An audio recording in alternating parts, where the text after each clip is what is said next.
ময়মনসিংহের ফুলবাড়িয়া উপজেলার নাওগাঁও ইউনিয়নের নাওগাঁও দক্ষিণপাড়া গ্রামে গতকাল সালিশ বৈঠক চলাকালে বাবা আব্দুল গফুর ও ছেলে মেহেদী হাসানকে কুপিয়ে হত্যা করা হয়েছে।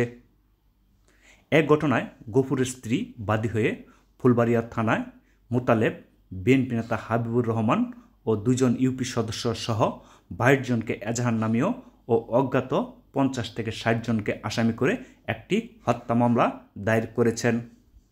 এ ব্যাপারে ফুলবাড়িয়া থানার ওসি আমরা ঘটনার সাথে জড়িত 3 জনকে তাৎক্ষণিকভাবে গ্রেপ্তার করি এবং আইন শৃঙ্খলা পরিস্থিতি স্বাভাবিক থাকে এলাকার লোকজনকে সতর্ক করে বোঝায় এবং যা ব্যক্তি ছিল তাদেরকে আমরা পোস্টমর্টম করায় তাদেরকে লাশ বোঝাই দিয়েছি অলরেডি। আর আইনগত কার্যক্রম স্বাভাবিক আছে। আমরা পলাতক আসামি যারা আছে তাদেরকে গ্রেপ্তারের জন্য চেষ্টা অব্যাহত আছে। এজাহার নামে আসামি 22 জন এবং অজ্ঞাত নামা আসামি 50 থেকে 60 জন। মামলার বাদী হলো ভিকটিম আব্দুল গফুর, তার স্ত্রী